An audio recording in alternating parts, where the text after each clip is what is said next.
On this week's episode, for yourself. Like it's a balance there. So I definitely, my time is Sundays mostly. And it's up throughout the week, but Sundays for sure. It's like, okay, I'm about to get my lashes done. I'm about to, do something on Sunday versus I need to go grocery shopping. In addition to grocery shopping, what is something that I like to do? And it just so happened that, some of the ladies out here do nails on Sunday. They do lashes on Sunday. They do facials on Sunday. So it's like, okay, a rejuvenation for the week. And that's why I wanted to say ministry looks different, because some people, their mindset is Wednesday church, Sunday church. But when you are in worship and praise and Bible study and, the relationship is every day. I don't feel any way about doing those things on a Sunday because I've done it throughout the entire week. I've done it that morning, so it doesn't alter anything. Exactly. And that's the same for me. Like the Lord is like, this is where I have you right now. I don't, and the reason why it's so unorthodox is because everybody has gotten so used to it being this way and this is how it's going to be. And I'm like, but what if God is saying that your family needs to do it differently because I have called you out and I have called you to go in a different direction. And the way that you're going to move is going to be just like when Jesus told them, okay, come on the road with me. And don't bring nothing with you. Like we're those who we run into, homes is going to be your home, and they're going to take care of you. You're not going to have to worry about that. I'm not going to have you out here looking crazy. I'm not going to have you out here starving. I'm not going to have you out here homeless. We're going to have somewhere to stay at all times. I just need you to have faith, and I need you to trust me throughout this, throughout this continuous season of your life, because I'm pulling you out so that I can pull you in. Ooh, I just got excited. I'm just saying, like, that's what, and that's what the Lord is doing, because I've had other conversations with other wives and they're like, listen, the Lord said da da da da, and it threw me off. But then my husband was like, yeah, that's right. And I was like, okay, well then let's do this. And it's a trust thing. It's about trusting God throughout the process.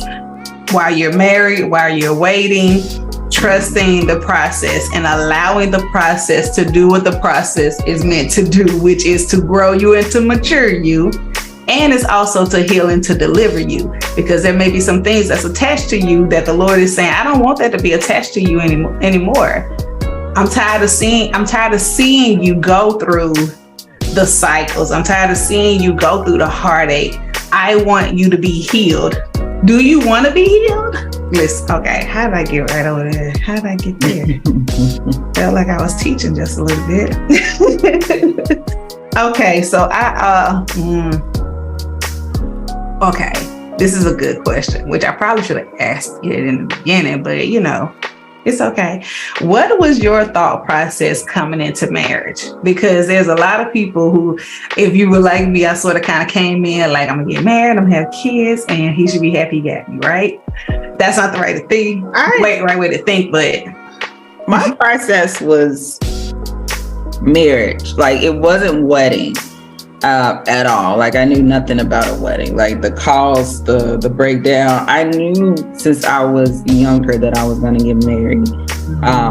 Of course, I didn't know to who, but I just knew that I was. I knew that was my story, and I don't even know how I knew. I just knew. Like I had a belief. Like, yeah, I'm gonna get married. I'm gonna have kids. So it was very similar, but the transition from single to married, that process looked a little different. Like we did counseling throughout the duration of the time we were engaged, and dating. We met at the church that I grew up at. So we had background knowledge of each other, even though we didn't really hang out with each other. We hung out in different groups. We knew of each other. And so that was the assurance behind it. Like we knew each other's family, I guess you could say it like that. So it wasn't any need of, should I do this or should I not do this? Like I knew the first time we went out that the question to God was, is this my husband, the first time we went out? And I've never asked him that with anybody else. Oh, wow. And I asked that because it was a prophetic word that I received at a conference the weekend prior, that the guy was telling me, like, your husband is coming. Well, first he asked, were you married? I said no. And then he was like, your husband is coming. And I'm like, okay.